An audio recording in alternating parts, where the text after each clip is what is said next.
All right, welcome to the special edition of Smooth Thoughts. It is a double whammy here. We have a wonderful guest, and we also have a wonderful spread of what are we drinking today, John? Please tell me. All right, we got some mezcal to have during the pod.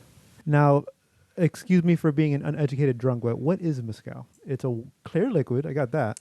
It's made from the agave plant. Oh, so it's a Colombian thing. No, it's really Mexican. Oh, okay, cool. So is it different from aguardiente? Super different. Good, 'cause I It's don't like that stuff. Nothing like aguardiente. Agave. Right. It's Cheers, guys. very interesting. Let's introduce our guest. And for everyone at home also playing along, cheers to you all. Cheers. So today we have Ooh, the lovely Kefira with us, ooh, it's very interesting. also known as Hi. Healing Moon Acu Thank you. on Instagram. Healing Moon Acu, cool. Kefira is a licensed acupuncturist, and she is my girlfriend. All right. Thank you for being with us, babe. Thank you for having me on. I'm always excited to talk about acupuncture and talk about anything. Yeah, I was there with her on her long journey through studying and getting to know the entire industry and everything, and then finally finishing. And she's always reading about it and reading new stuff. So hopefully we can dive into that a little bit today and get to know a little bit about acupuncture and Chinese medicine in general, which we were talking about in an episode before. And I'm super ignorant to, despite living with her. There's just it seems like an endless study. It Like is. it seems like a bottomless. It is. There's, it's thousands of years old, so there's plenty to cover. Sounds Yeah. good. And I actually have a friend who does the same thing, so Oh, yeah? I'm gonna have some questions, hopefully good ones. But please give us the elevator speech on what you do. That's a good one. I'm working on it because I find it hard to get down to people who are completely unaware of what acupuncture is. Because basically, you take needles. The needles are super, super thin. Mm-hmm. They're thinner than a hypodermic needle, which is what they put in shots. It's thinner than a sewing needle. And the needle goes into different areas of the body, and it affects the nervous system. And the body, it creates a response in the body. And depending on what you're trying to target, the treatment will help alleviate pain, chronic pain, acute pain, sleep issues, autoimmune.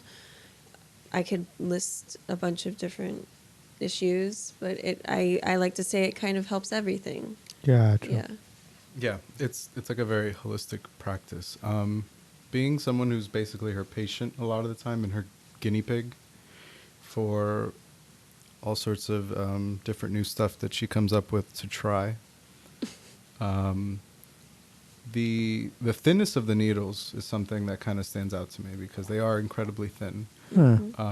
When she puts them in, people, I don't know, people like to say, and I feel like also like this is a cool pod because I feel like there's really not that much firsthand accounts of acupuncture out there in the Western media.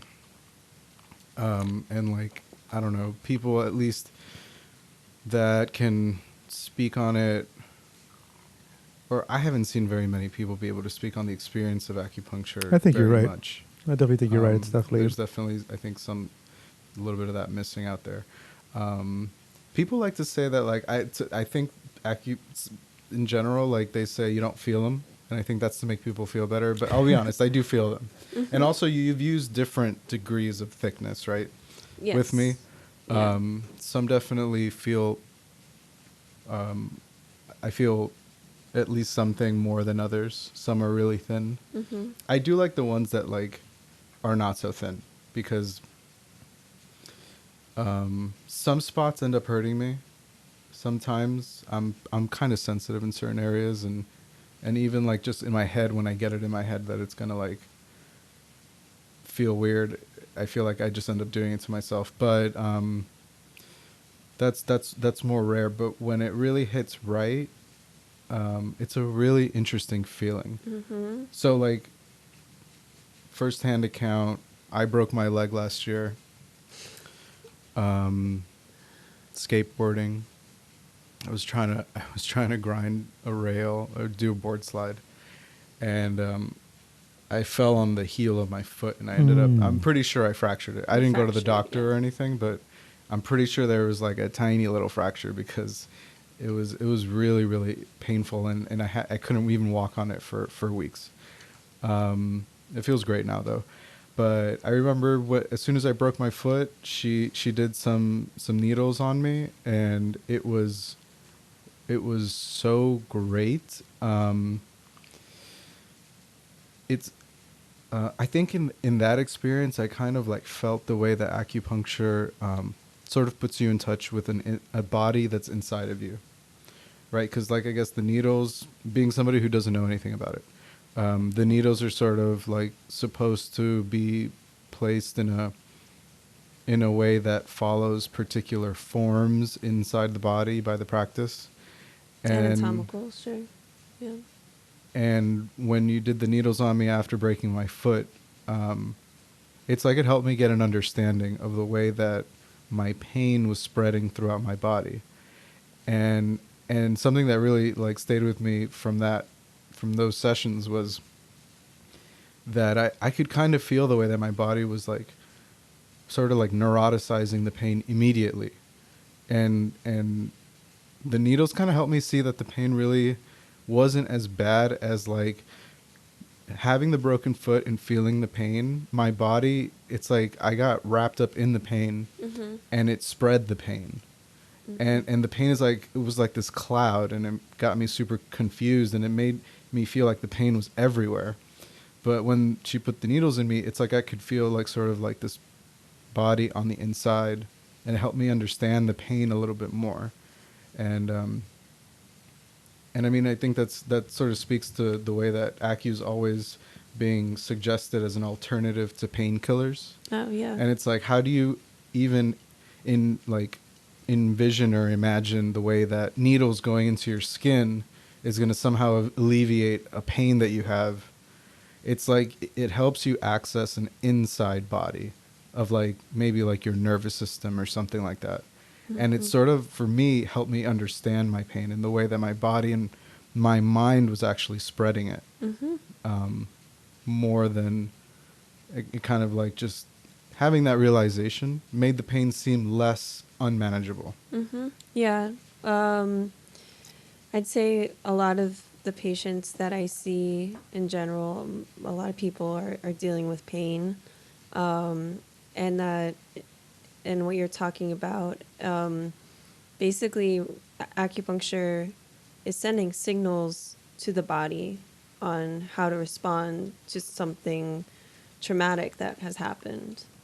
And giving the body information on how to handle that and repair that part of the body, because the body is able to compensate to make up for those issues. And that's why if someone doesn't heal properly, if you get a severe injury and you don't heal properly, it's more than likely you're going to be dealing with chronic pain, or it's going to show up later in life Oh, something yeah. else.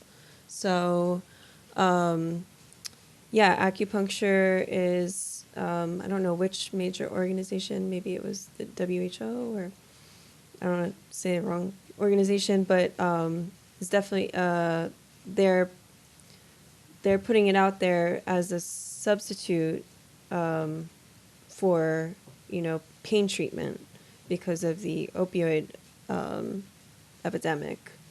And the interesting thing about painkillers is they're actually a thing with acupuncture is describing the things that we consume as warm and cold, and medicines like a painkiller are very cold, and that actually stops the healing process, and your body gets used to it over time. You're less your body's not benefiting from taking it over time. So you're stuck with this long-term pain, and you're addicted to something that is never going to heal you.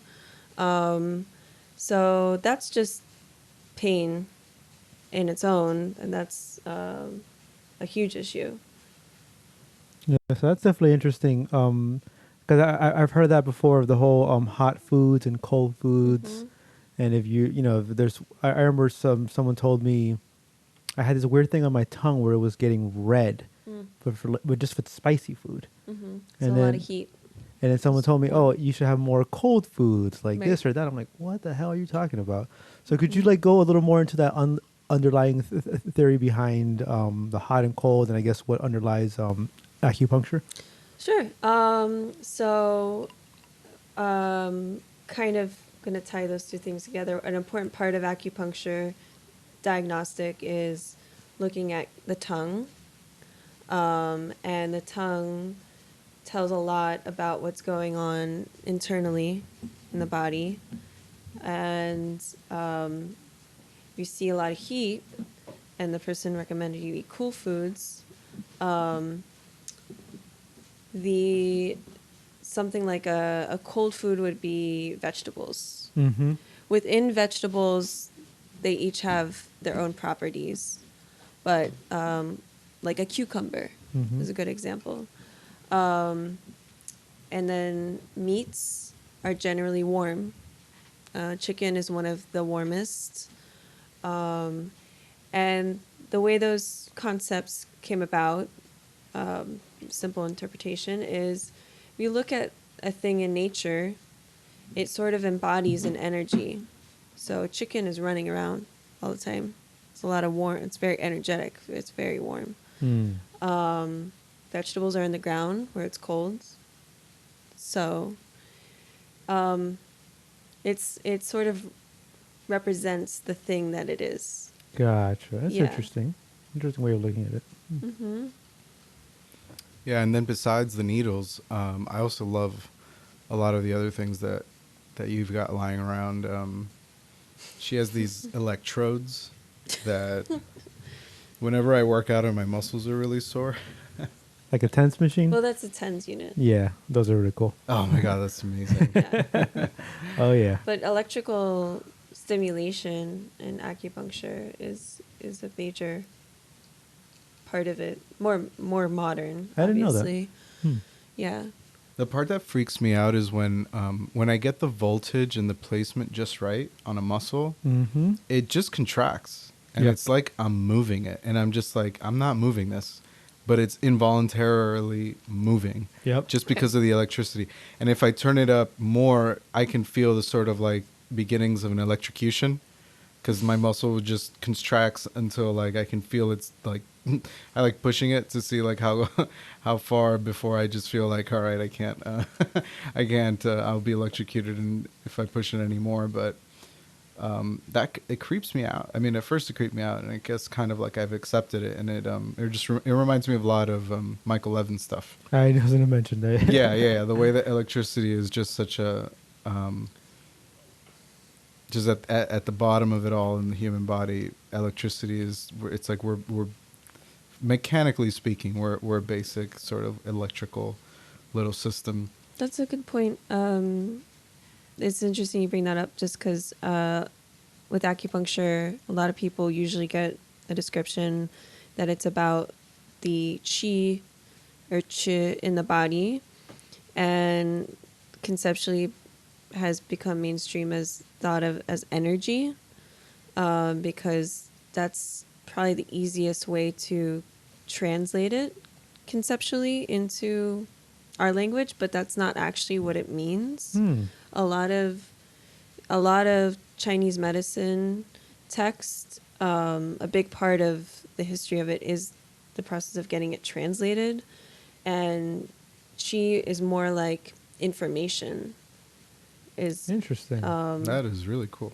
Yeah, and that's why the whole conceptual part of it is so distinct from, say, Western medicine. I feel like a lot of people hear about acupuncture and they try to confine it to these concepts that we understand medicine as. And you can try to draw a bridge in some ways, but even then, it's still its own medicine. But it is complementary. I feel like a lot of people think that acupuncture is a fringe or something that needs to be done separately, but it's actually quite useful. And this is what they do in China. Use it complementary to Western medicine and approaches. That's what they did during COVID. Is they integrate some of the hospitals there use a lot of integrative approaches of using Western protocols and acupuncture and herbs, especially. Yeah, because something that I feel like I said to you recently was that like, I feel like it does acupuncture like a disservice to call it a science or to like try and speak about it in something that is like scientifically, I don't know, relevant in a scientific sense because I don't really, from my ignorant standpoint, like I don't really think it's a science. It's more like a tradition that's passed down for so long. And so, by trying to sort of frame it as a science, the way that Western, there's sort of like cult of scientism in the West today, which science is extremely useful, but framing what Chinese medicine and acupuncture in a scientific lens is a big disservice to it because I think when it comes to tradition and things that have just been like passed from person to person for such a long time, there's aspects to it that science may have not even caught up to yet, but are still, either useful or true or somehow doing something that works. I mean, I definitely agree, but it's also like you were saying, like this cult of scientism. Like I think it is a science. I think because what is science but just a tradition of what has worked in the past? Well, yeah, but You Western know? science though has a really specific Yeah, methodology. yeah, I agree. Yeah, yeah, but in the end, it's still like testing something, see if it works. Okay, this seems to work, so like this gets passed on. If if you do something and it ends up killing the person, then that probably won't get passed on. I guess I Yeah. see what you're saying. Like it is maybe It's some form of a science. it's its own science, is what I would say. I would say that it's a certain paradigm that can't be isolated to, and that made me think about right now. I'm interested in Japanese practitioner Yoshio Manaka, who treated burn victims by putting magnets and cords on their body.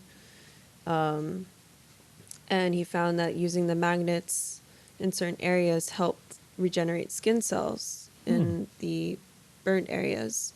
And I don't know, I feel like there's different scientific approaches to apply within acupuncture. Right. That anecdote is really interesting, and I looked into it, and it related a lot back to Michael Levin's work because the Japanese guy that was like using Manaka. Manaka was using this sort of ion cord Mm-hmm. to. So I mean, the idea being that like, if you have some sort of skin puncture or a burn, all the cell walls are open and destroyed, and so all the ions have basically been all just thrown all over the place, and everything's out of whack. So if you like take ions from one part of the body and bring them over to the other one that's all fucked up, I get that idea. Of course, I can't say whether that's actually anything that's actually going on or not, but maybe more studies will have to be done in that. But it's interesting the way that it relates back to Levin. And I mean, anecdotally, it seems like there was a lot of really good reception to the work that he was doing. I did a lot of research on that. What was his name again, in case anybody wants to see? And I'll put links and stuff. Manaka, Yoshio Manaka. Yeah. And I'm sure for the patients, they don't care. Like, oh, as long as it works. Right, right. Yeah, If it helped that them. is the ultimate thing that I've noticed when I'm talking to people, especially first time patients. I give them my little elevator speech because I care a lot about what I'm doing, and I care a lot about what people think about what they're about to experience, because I know there are people out there who have gone and had acupuncture and maybe had like not a great experience, and then they think the rest of their life that's the only thing that they Right. can imagine acupuncture as. But acupuncture varies from practitioner to practitioner. We all get, generally speaking, here in the US, we all get the same education, but there's many different lineages of acupuncture. There's definitely different styles of acupuncture, and the way you put the needle in the body. And then there's just always bedside manner with any doctor, you know? Yeah, absolutely. So when I'm meeting people for the first time and it's their first experience, I try to give them a good idea of what to expect, but then they're at the end, they're like, I just want something to help me. Because usually people are, I've met so many people who are like desperate, you know? They like are dealing with something really hard and they're not finding the kind of relief that they need with Western medicine. And that is, again, not to knock Western medicine, but to say that it falls short in certain areas. Oh, yeah. And it's also, someone said something about the needles, and it made me think about how I like to imagine that acupuncture is hopefully going to alleviate whatever someone's dealing with so they don't need a surgery. A lot of people who are afraid of the needles or are skeptical. I'm like, well, what's worse, a couple sessions, well, it's probably more than a couple sessions, but some sessions of small needles going in your body, or an 8-hour surgery where you're knocked out and the recovery process takes you out of work and there's not a guarantee that you'll get better. Like,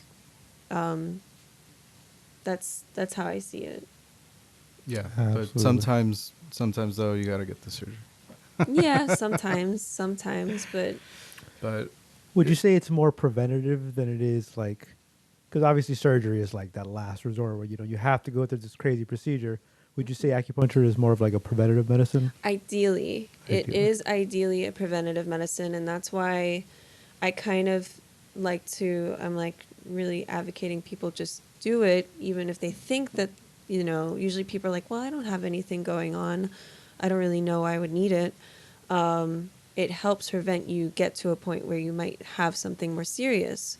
But with even that being said, I know stories of people who, I used to work in an herb shop, and I heard a story about one of the acupuncturists treating someone who was on the list for a heart transplant.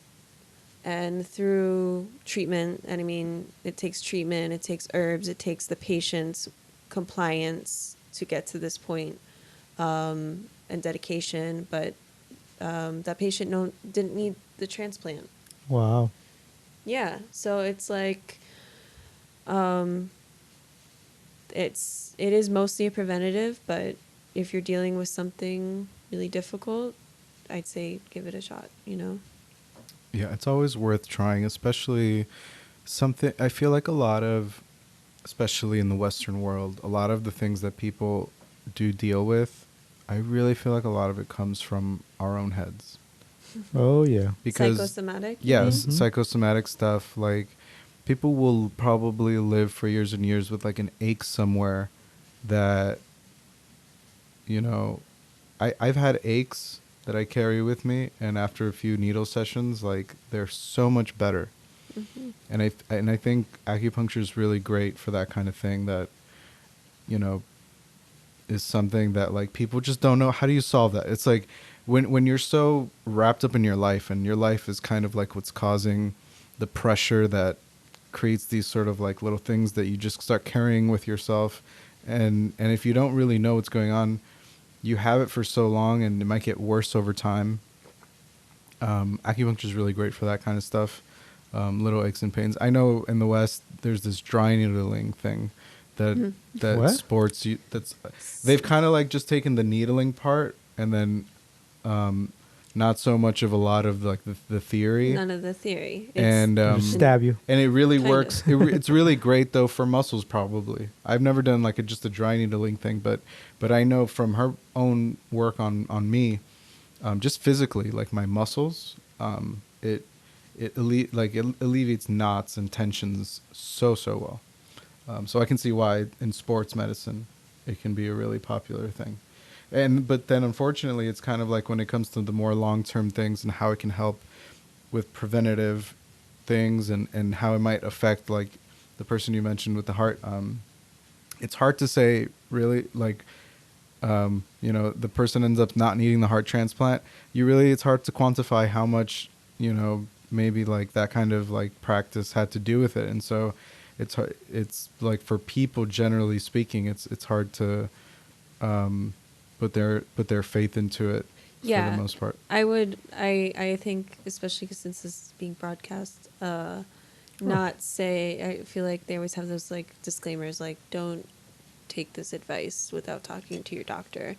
I'm definitely not saying that if you're dealing with such a severe issue that this is the guarantee you'll be saved, because there's so many different factors that go into healing, and that is the added part of why this is a special medicine, is in the way that acupuncture, Chinese medicine sees the body, is every person is different, where you have to really treat what you see in front of you. Absolutely. Yeah.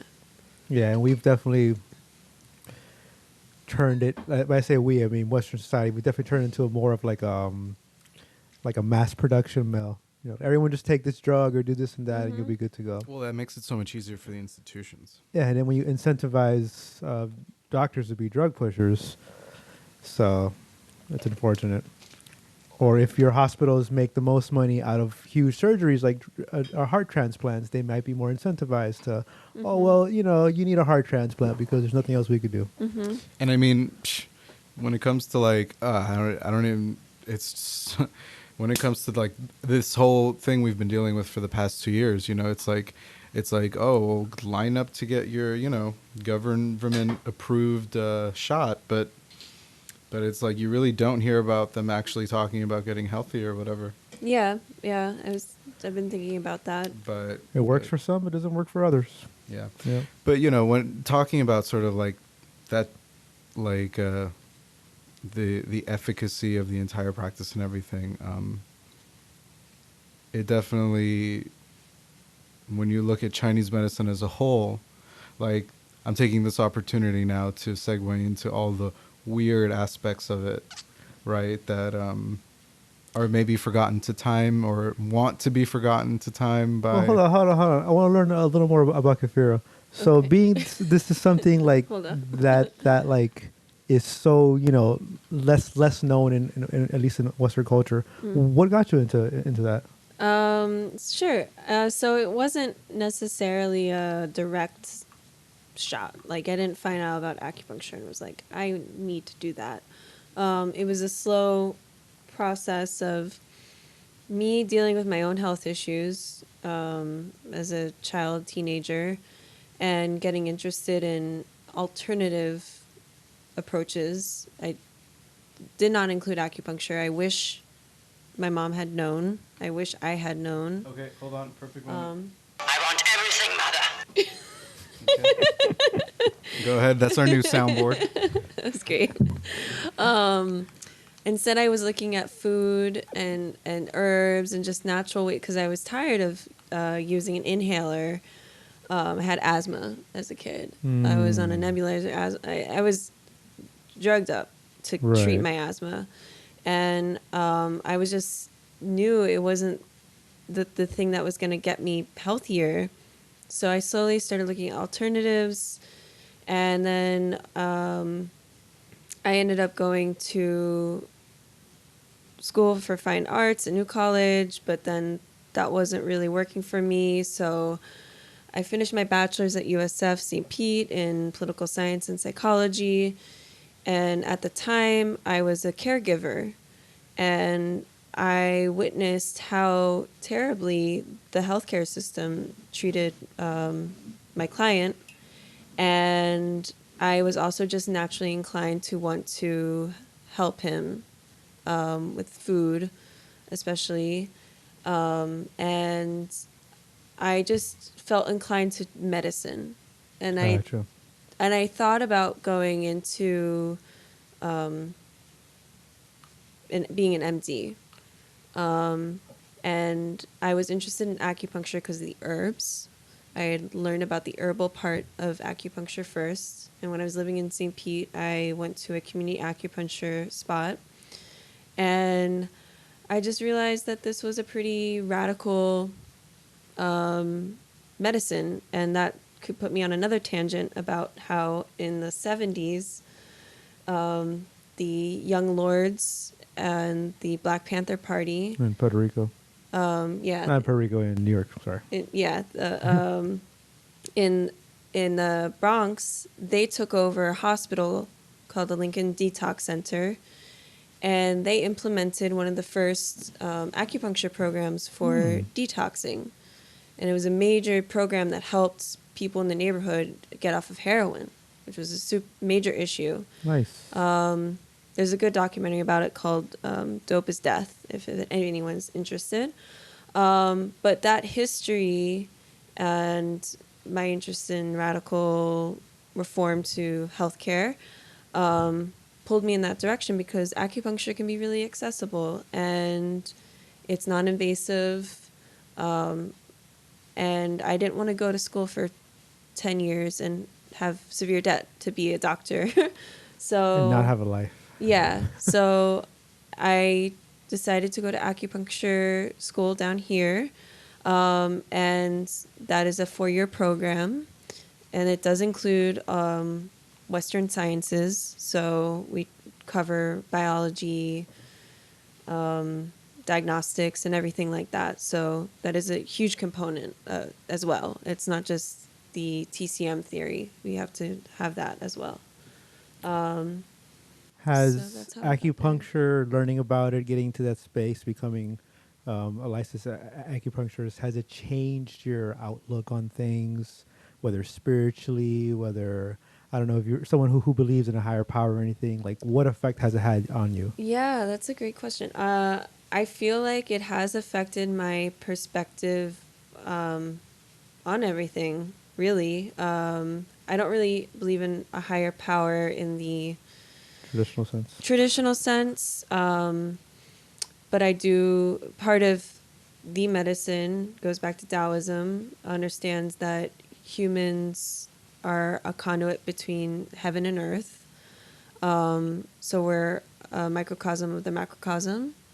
And so I like to always try to break this down. The concept of there being a barrier between the most inner part of myself and the outside are just layers.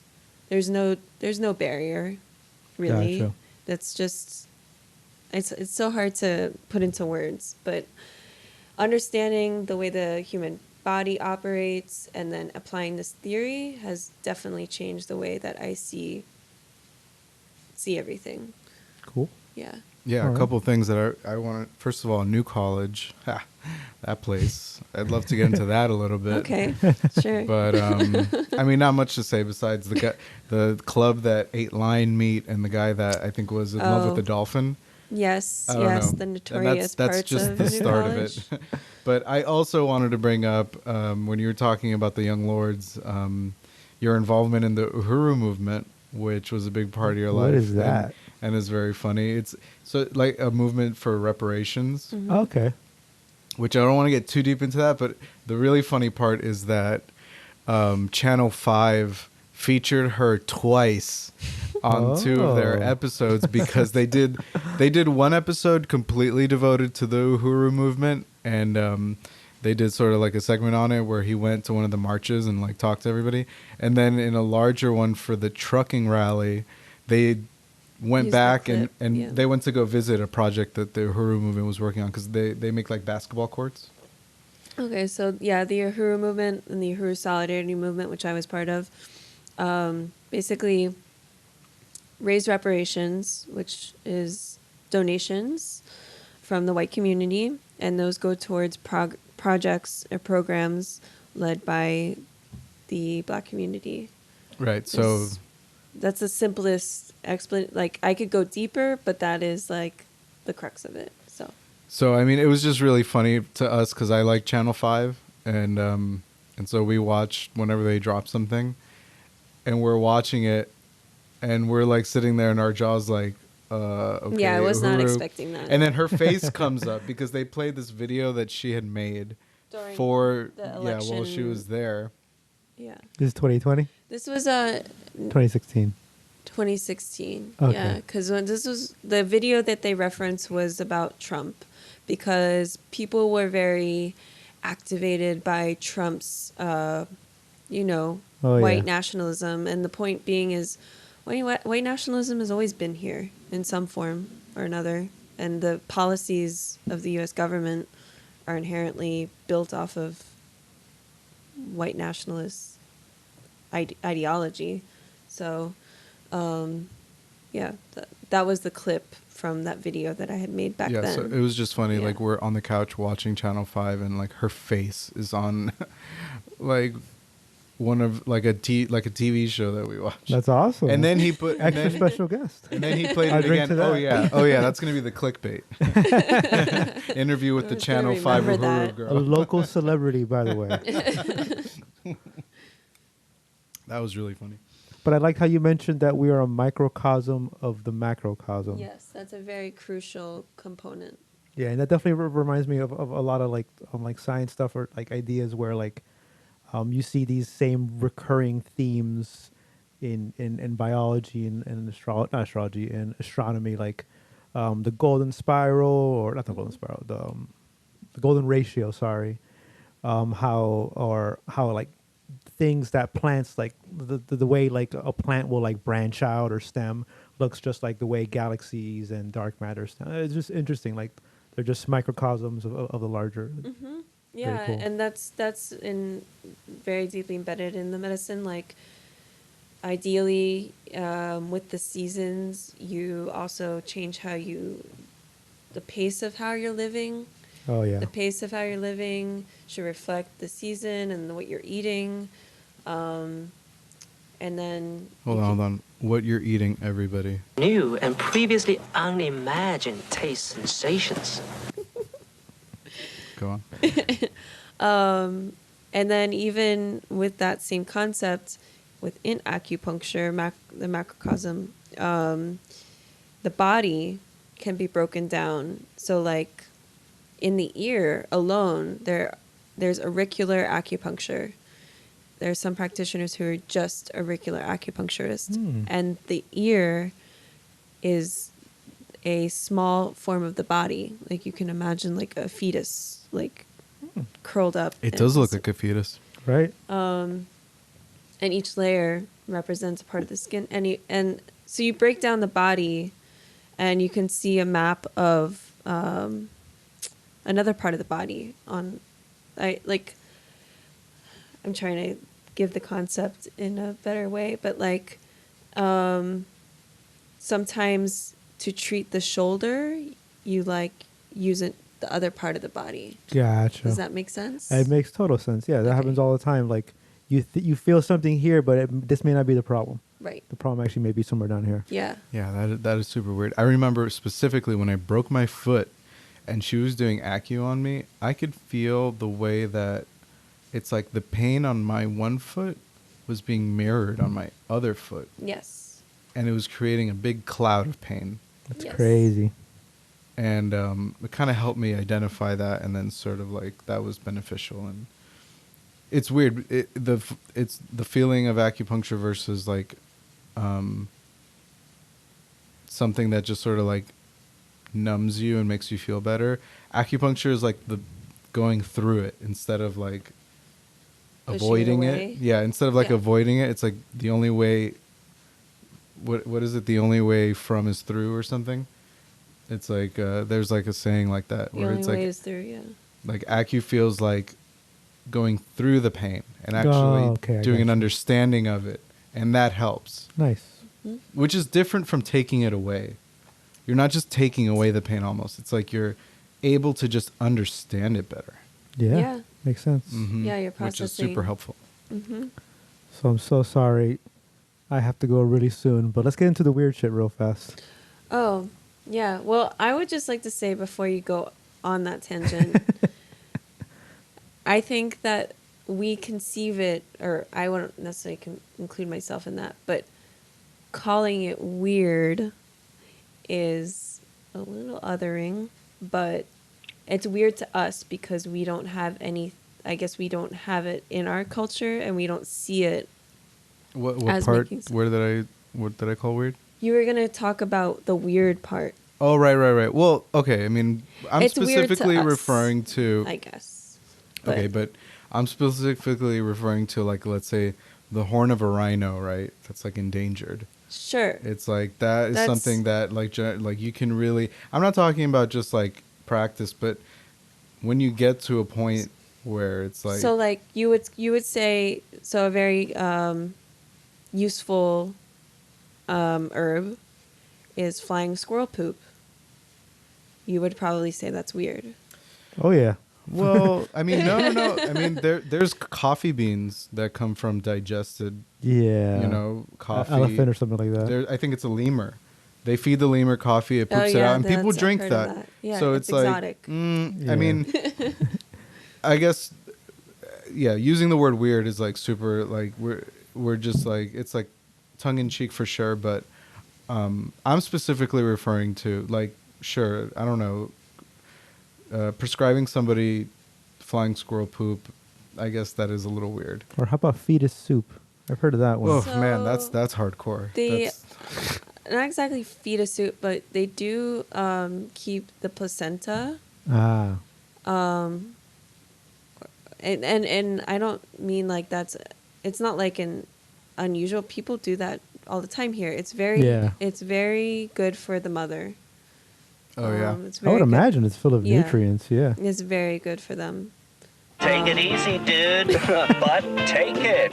But Yeah, for take real. it. If I ever have a baby, I'm gonna keep my placenta and I'm gonna use Hey, it. I'm someone who eats their own blood, and I love it. You're a shitty fucking weird little animal. Thank you. I'll accept that. It's a compliment. Sorry. That's perfect. But I mean, I really don't think this is weird, but people I know have a hard time warming up to this concept. But one of my favorite things is bloodletting. Yeah, we haven't The gotten to do that. leeches. We've been meaning We don't use to. blood I guess the leeches. leeches actually do have some sort There of is some usefulness. like theory behind it. But this and isn't about the everything. leeches. This is taking a needle and puncturing a certain part of the body, and letting some. Either you just let some of the blood out, or you take a cup and you put it over the puncture and you drain. I'm gonna enjoy sending you to hell. Sorry. So to me, like some of these ideas, I mean, it kind of makes me think that like if you're like redirecting your brain or your body or whatever to think of something else, like if I'm really hurting here, if I just stab myself here, I just do something here, I punch myself here, like now I'm directing resources to like think about this side over here. So I may not pay attention as much to here over here now because it's like okay, there's also problems here. So it'd be kind of interesting if you're like bloodletting, like now your body's like, okay, we got to go over there, take care of this over here. Like I wonder if that has some sort of effect in like the pain or whatever else is supposed to do. I don't know. Management, yeah. There's a pretty good interpretation. It depends. There's different ways to, kind of jumping around. But like, if you think about it, you have your body. You only have one body your whole life. Mm-hmm. Every single thing that you go through does have some impact on your body. And as you get older, those systems and functions start to slow down. Oh yeah. And so I kind of liken it to like a synthesizer. because you're sending signals to the body and creating these waves. And if you don't address a certain pattern that is being fed to your body, it's gonna back up, you know? I don't know if I'm like No, that jumping makes too sense. far. Yeah. But like repetitive motions that are harming your body and you do nothing to compensate for it or heal it, it's gonna show up as some other type of problem in the future. Yeah, because your body's gonna compensate no matter what to like continue to do what Yeah, you need to do. exactly. So like my foot's messed up, my right foot might start walking a different way, my legs, Exactly. and then after a while I'm like, oh shit, my leg hurts. Mm-hmm. But the problem was here all along. Yep. Yep. That's definitely happening to me. Happening right now. Anyway, any closing thoughts? Any more things you want to get into? No, I don't know. Let's see. Flying Oh, squirrel poop, The rhino weird horn. stuff. Well, I would just say that those things don't seem relevant to our modern life now, and those concepts, mostly what you're talking about are herbs or medicines that were used in, like I was telling you recently about the cold foods powder that I'm just find really interesting. Should I go into that a little? Yeah, yeah. Tell us about that. That's actually really interesting, and I've never heard of it, and I'm surprised. And I mean, it seems to have like gone extinct, but tell us what it was though. So yeah, I don't even remember how I came across this. I think I was doing some research on entheogens, and saw there are some entheogens in the Chinese medica, but they're not commonly, we don't prescribe them. But I was looking at the history of that, and during a certain period, I cannot remember how long ago this was, but this was during some dynasty, during a neo-Taoist tradition, the school of mystery, many of the scholars and philosophers would ingest this cold food powder, and it consisted of heavy metal and Heavy metal. some heavy metals. And the reason being is the goal, not, I wouldn't say it's the goal, I don't think they would say that word, but part of Taoism is trying to be immortal, trying to preserve the spirit for eternity, Gotcha. transcending. And so they would ingest these medicines for alchemical purposes. So this was called external alchemy, where they would ingest things to try to preserve the body and have effects on the body that would lead to enlightenment. And that consisted of like cinnabar and an arsenic. But if you look at these items that were in this powder, they look like beautiful crystals. They're all like beautiful gems and crystals. And it was said to have opened the spirit, enlivened the chi, and it did. It was very popular. It was actually quite what's the word I'm looking for? Scandalous. I want to kill it. It was radical at the time, would you say? It was radical. The people who would ingest it, it was very scandalous. It was shunned because people would take it and mix it with alcohol and get wild. And I mean, you're drinking heavy metals. That yeah, must have been a crazy trip. but it was very popular. It was very popular for a long time, but people didn't know how to use it. It made them sick. And eventually they would get They didn't know how to use it. It was like, what's the wrong way of using it, though? overusing it. Oh, okay. Overusing it and not knowing how to internally process it, because you also had to it would build up heat in the body that would get suppressed, so you had to do things to compensate for that. You give him everything. Makes sense. If you drink too much, you're definitely gonna feel it. Yeah, so that's just a sliver of something that we would consider weird, but I consider drinking soda.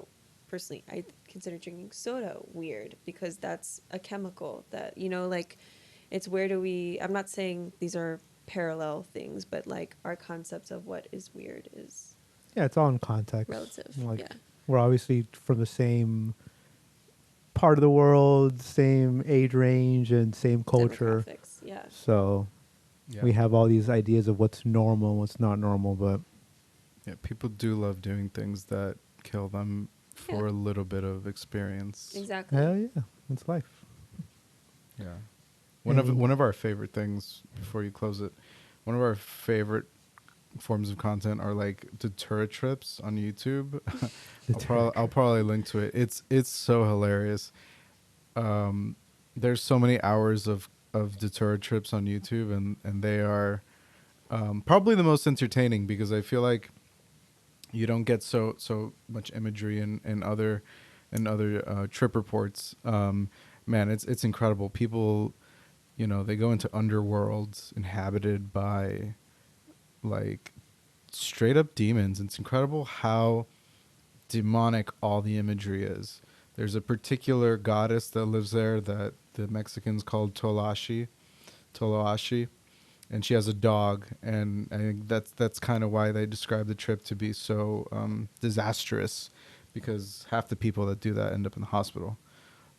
But it's mostly because they lose they hallucinate so badly that people aren't able to communicate with them, and so they just end up going to the hospital de facto just because people get scared. But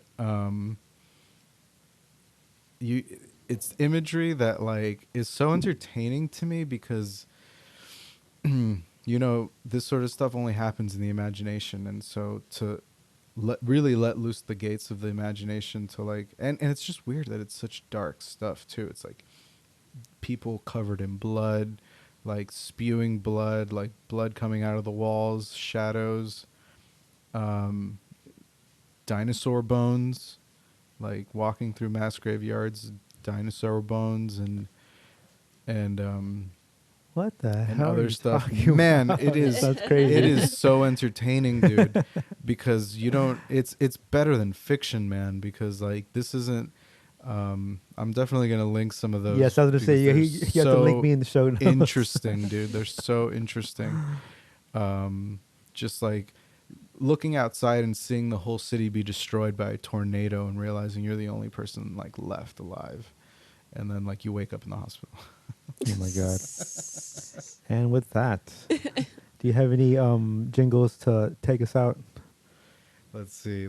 No, I don't think so. I think I used them all. Ah, I think I Amazing. used them all. well, Yeah. thank you Well so much integrated. Yeah. for joining us. Thank I definitely you. learned a lot. It was That very cool. fun. I hope so. Ah, yes. I'm- Thank you so much, babe. I'm on Instagram, Healing Moon Acu. Yes, I'm- where can we find you? How can we contact you if we want to? That's the best way to find me and contact me is on Instagram. She is a local celebrity, so take advantage. I'm definitely going to link the Instagram if anybody wants to get any acupuncture. Please feel free to reach out. She's incredible. I can tell you firsthand. Any weird little thing that you think is just something you're going to live with the rest of your life, no, we can do something about it. Yeah, there you go. Hope is Thank you. powerful. All right. Good night.